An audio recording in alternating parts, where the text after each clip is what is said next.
Alors, salut tout le monde. Aujourd'hui, nous allons parler des notions de l'algèbre que tu as vues en deuxième secondaire. Donc, c'est un rappel. C'est les définitions importantes de base sur l'algèbre. Fait qu'on va toutes les faire un par un. Fait que c'est un rappel. Tu as déjà tout vu ça l'année passée. Donc, une variable, c'est quoi? Ben, ici, c'est une lettre qui est utilisée dans une expression algébrique qui peut prendre plusieurs valeurs, qui représentent dans le fond une valeur inconnue. Exemple, ici x, 3y2, donc la variable c'est y, 4x, la variable c'est x. Un terme algébrique, c'est quoi? Tout élément d'une expression algébrique, il peut être un nombre, une variable ou le produit d'un nombre et d'une ou plusieurs variables. Donc ça peut être les termes que tu peux avoir. Fait exemple ici, 2x à la 2y, c'est un terme. 2x2 plus xy plus 3, mais ici, on a 3 termes. Fait que tu vois, les termes sont séparés par soit des additions ou des soustractions. Un coefficient, c'est quoi? C'est le nombre qui multiplie la ou les variables du terme. Et il est toujours placé devant la ou les variables. Par exemple, 2AB, le 2 ici, c'est ton coefficient.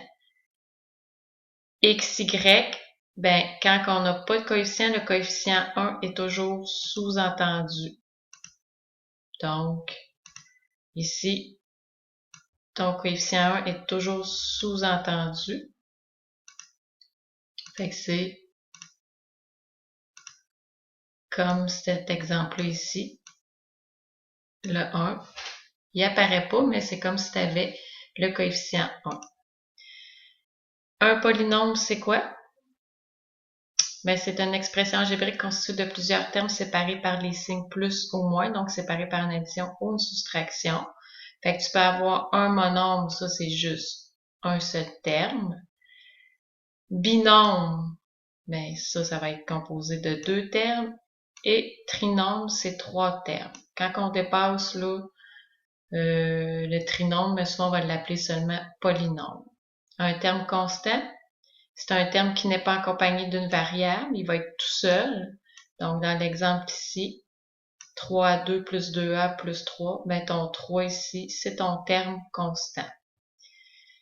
Des termes semblables, fait que ça, tu en as besoin beaucoup dans l'addition, tu as besoin de savoir c'est quoi. Donc, termes qui ont les mêmes variables affectés des mêmes exposants. Donc, si tu as ça, tu es en présence de termes semblables. Par exemple, ici, 6xy et 5yx, ce sont des termes semblables. Fait que même si des lettres ne sont pas dans le même ordre, ce sont des termes semblables parce que j'ai les mêmes variables affectées des mêmes exposants. Tandis qu'ici, 2x2, y3 et 5x2, y5, ils sont non semblables parce que tu regardes bien ici, le y est à la 3, tandis qu'ici, il est à la 5. Donc, je ne peux pas dire que ce sont des termes semblables. Le degré d'un monôme, ben ça ici, toi, tu as juste vu le monôme. Cette année, on voit le polynôme aussi, mais c'est un peu le même principe. Le degré d'un monôme, tu fais la somme des exposants des variables du monôme. Donc, par exemple, ici, si je regarde le 3x à la 2y, ben dans mon monôme,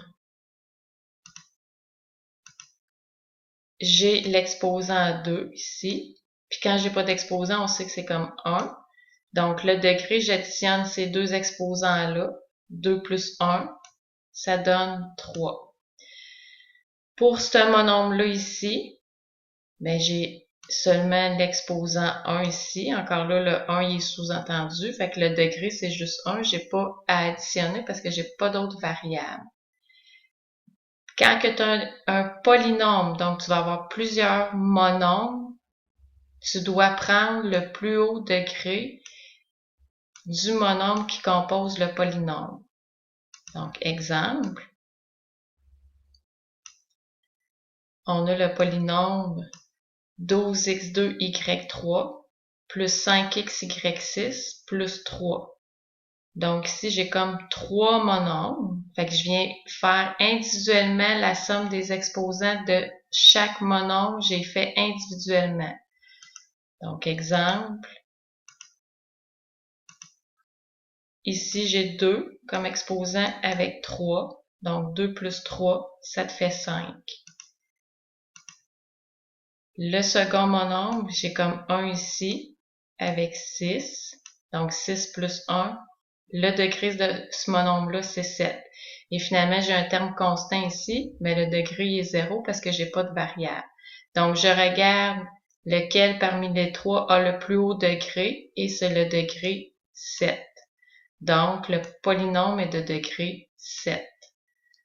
Donc, ça résume toutes les notions de base sur l'algèbre que tu as vu l'année passée. Fait que là, je te demande d'aller compléter le tableau suivant en te fiant aux définitions qu'on a mis ici et les exemples.